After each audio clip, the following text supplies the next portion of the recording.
तो विद्वत सभा में सर्वानंद जी को सर्वाजीत की उपाधि दी गई। और सर्वाजीत का अर्थ होता है सर्व अजीत। सर्व अजीत यानी सबसे अजीत है, जो जीता ना गया हो, किसी से भी हारा नहीं अब तक। और जिस दिन से उसे सर्वाजीत की उपाधि दी गई, सब उसे सर्वाजीत कहने लगे। अब असली जो नाम था सर्वानंद, उसको छोड़ ही दिए लोग, सर्वाजीत कहते। जब घर में वो आया तो बड़ा पुलकित होकर, बड़ा प्रसन्न होकर के, माँ माँ कहाँ हो तुम, देखो मैं क्या लाया, देखो माँ। माँ कहीं क्या हुआ बेटा, क्या बात है, क्यों चिल्ला रहे हो? काशी की विद्वत सभा ने मुझे सर्वाजीत की उपाधि दी है। क्या देखो बेटा ऐसा है, विद्वानों की सभा ने, विद्वत सभा ने भले ही तुम्हें सर्वाजीत की उपाधि दे दी, लेकिन इस काशी में एक बहुत बड़े संत रहे, सदगुरु कबीर साहब, कभी उनसे मिल के आओ, कभी उनसे ज्ञान चर्चा करके आओ।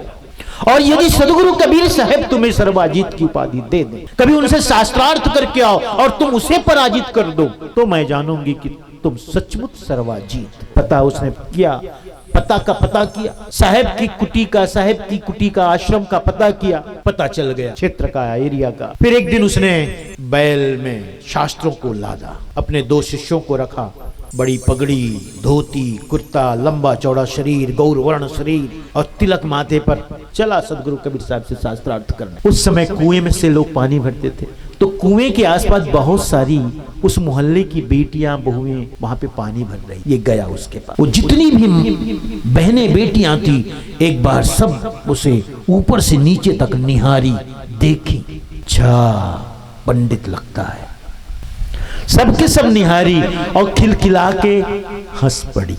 सर्वाजीत जो था थोड़ा सा झिझका, थोड़ा संकुचित हुआ, बात क्या है, अभी तो मैंने कुछ कहा ही नहीं, मात्र सदगुरु कबीर साहब के आश्रम का पता पूछा। ये बेटियां बहनें हंसने लगी मुझे देख करके।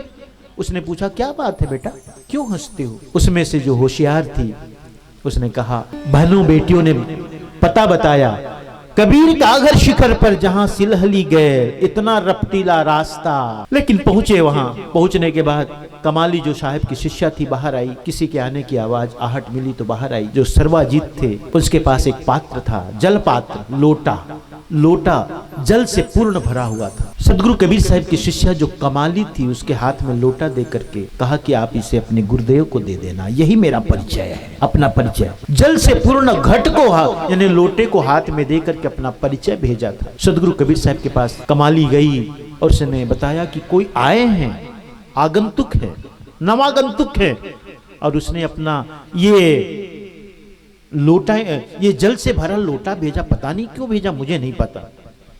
साहब तो समझ गए, साहब तो तत्काल समझ गए, तुरंत समझ गए, साहब को समझने में विलंब लगेगा।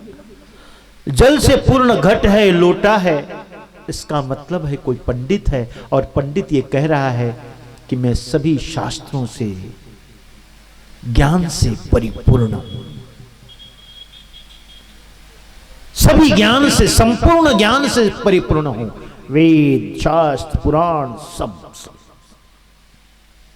और ये लबालब भरा है, ये कहना चाहता है कि अब इतना मैं भरा हूं, इतना मैं भरा हूं कि और किसी के ज्ञान की समाने की इसमें जगह ही नहीं है। परिचय दिया था पंडित ने।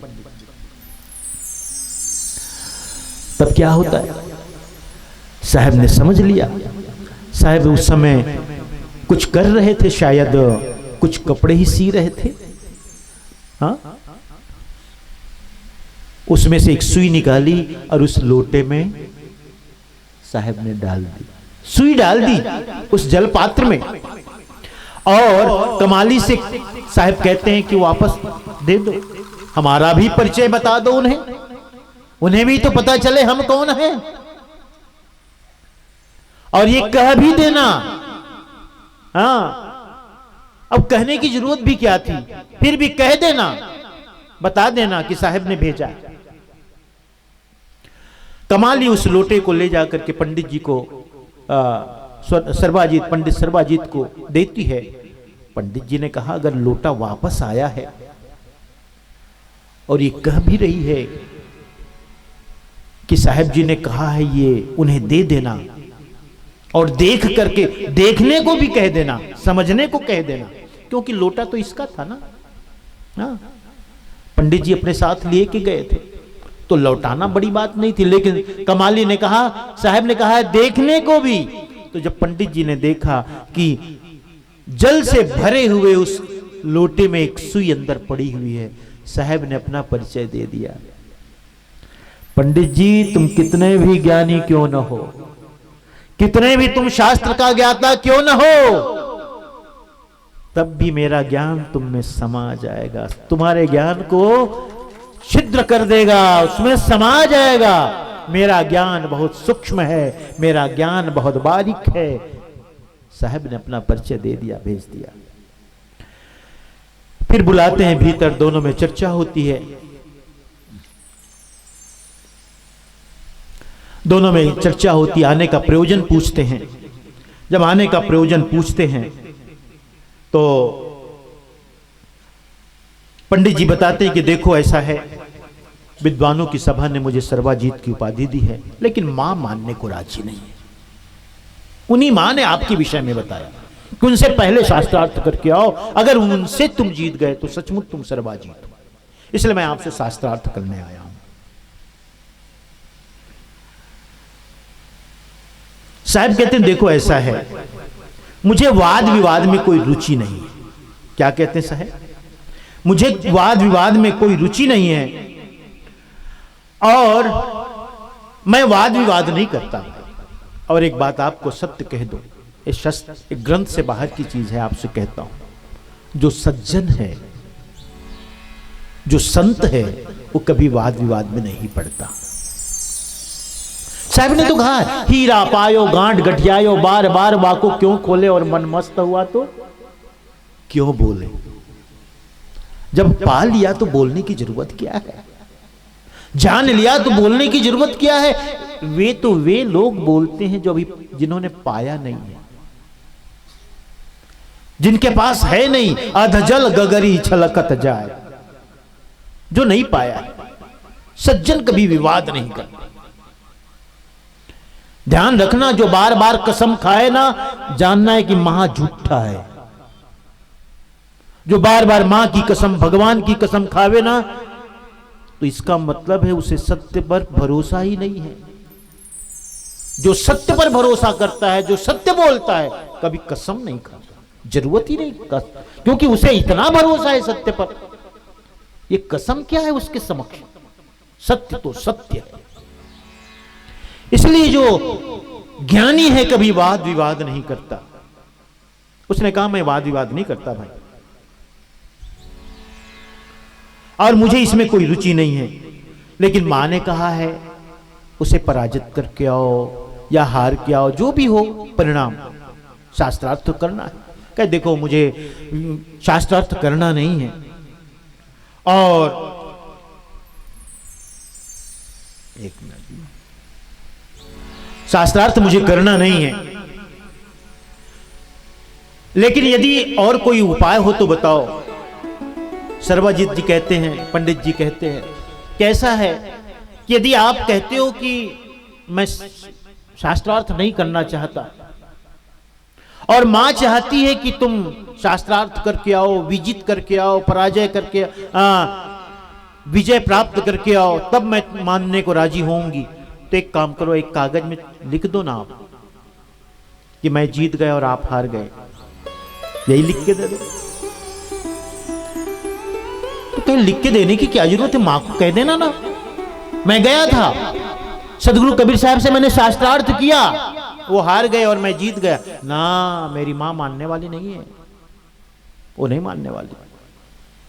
आपको विजय पत्र लिखना होगा, और इसमें लिखना होगा, स्वयं आपको लिखना होगा कि कबीर साहब हार गए और सर्वाजीत जीत गए, लिखना होगा आपको।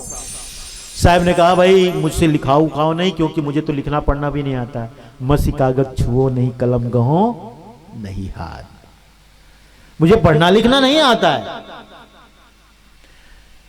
क्योंकि मैं किसी यूनिवर्सिटी में, कि किसी कॉलेज में, कि किसी स्कूल में जाकर पढ़ाई मैंने नहीं की, मैंने तो जीवन से पढ़ाई की। साहब कहते मेरे विचार तुम्हारे विचार कैसे मिलेंगे पंडितों, क्योंकि मैं तो आंखों देखी बात कहता हूं, आंखों देखा हाल, जो मैंने जीवन में देखा है। इसलिए अक्सर मैं कहता हूं अपने प्रवचनों में, जीवन से बड़ी किताब कुछ भी नहीं। जीवन से सीखो, जीवन से सीखो कि क्या तुमने किया जीवन में दुख आया, क्या तुमने किया जीवन में सुख मिला, और क्या जरूरत है पढ़ने की कुछ भी। साहब कहते हैं ना, सुख देवे सुख होते हैं, दुख देवे दुख होए। अगर तुम किसी को सुख देते हो तो सुख मिलेगा, दुख दोगे तो दुख मिलेगा। इसके लिए क्या पढ़ने की जरूरत है। साहब ने अपने जीवन से ही जानने की बात कही। तेरा मेरा मनवा कैसे एक होई। मैं कहता हूं सुलझावत रहियो, तुम सुलझाओ अपने जीवन में जो समस्याएं हैं, कठिनाइयां हैं, उसका समाधान ढूंढो। लेकिन तू निरंतर उलझाता है, उलझाए पर चला जाता, उलझाता चला जाता है। क्यों उलझाते हो? सुलझाओ। मैं कहता निर्मोही रहियो, मैं निर्मोही रहने को कहता हूं, तू मोही हो जाता है, मोहित हो जाता है। जुगन जुगन समझावत हारा, कहीं न मानत कोई रे। जुगों जुगों से मैंने समझाया, सतयुग में, त्रेता में, द्वापर में, कलयुग में, सब युगों में मैं आकर के समझाया कि कोई मानता नहीं, कोई सुनता नहीं। तू तो रंडी फिरे भिहंडी। बड़ा कठोर शब्द साहब ने बोल दिया, बहुत कठोर, और जरूरत भी पड़ती है। सत्य को कहने के लिए आत्मबल की जरूरत है, ताकत, शक्ति की जरूरत है। सच्चा सत्य को कहना सबके वश की बात नहीं। सब कहते तू तो रंडी फिरे भिहंडी, आवारा घूम रहे हो, कहीं भी जा रहे हो, यहां गए वहां गए, वहां गए वहां गए, सब धन डारे खोई रे। तुमने अपने धन को खो दिया यहां वहां जाकर। इसलिए एक जगह और साहब कहते, हंसा तू तो सबल था, हल्की तेरी चाल, और रंग कुरंगे रंग या तय। फिर वहां कठोर शब्द आता है, तय किया और लगवा। तू कहां कहां घूम रहा है? अपना जो धन है उसे तुमने खो दिया। सदगुरु धारा निर्मल बाहे, तामे काया धोई रे। संत गुरुजनों का उपदेश है, ये सत्संग है, ये कथा है। आओ और यहां आकर अपनी काया को धो। काया मने मन को धो। ये मन को धोने का ही स्थान है ये सत्संग। मन को धो, क्योंकि मन भी सूक्ष्म काया है। मन क्या है? सूक्ष्म काया। मन को धो। सदगुरु कबीर साहब सर्वाजीत से कहते हैं, भाई देखो तुम्हारा और मेरा विचार एक नहीं हो सकता, शास्त्रार्थ करने की जरूरत नहीं है। और तुम कहते हो प्रमाण चाहिए, तो जो करना है सो कर लो। विजय पत्र दीजिए, लिख के दीजिए। साहब कहते मैंने तो कभी पढ़ाई लिखाई की नहीं, और जो भी कहता हूं वो अनुभव से कहता हूं, जरूरत ही नहीं पड़ी कभी। प्रमाण चाहिए कहते हो तो तुम लिख लो जो लिखना है, वो भी सब तरह से साहब ने स्वतंत्र कर दिया, जो तुम्हें चाहिए जो करना। सर्वाजीत ने लिखा कागज में, सर्वाजीत कबीर साहब हार गए, सर्वाजीत जीत गए। खुशी खुशी मां के पास गया, मां देखो मैं जीत के आया, सदगुरु कबीर साहब को परास्त कर दिया, जीत के आया हूं, प्रमाण पत्र मेरे हाथ में। मां को दिखाता है, लाओ देखो। मां को भरोसा तो नहीं है, लेकिन कह रहा है, हाथ में कागज है तो देखने की इच्छा भी हुई, देखूं जरा। दिखाया हाथ में, अरे तुम तो कहते हो तुम जीत गए, कबीर हार गए, लेकिन ये क्या मैं पढ़ रही हूं? क्या पढ़ रही हूं? अरे यहां देखो ना, ये लिखा है सर्वाजीत हार गया, कबीर जीत गए। कहे नहीं, ऐसे नहीं हो सकता। कहे कैसे भी? देखो पढ़ो। सर्वाजीत स्वयं देखे, सचमुच क्या लिखा था जानते? कबीर जीत गए, सर्वाजीत हार गया, सदगुरु कबीर साहब।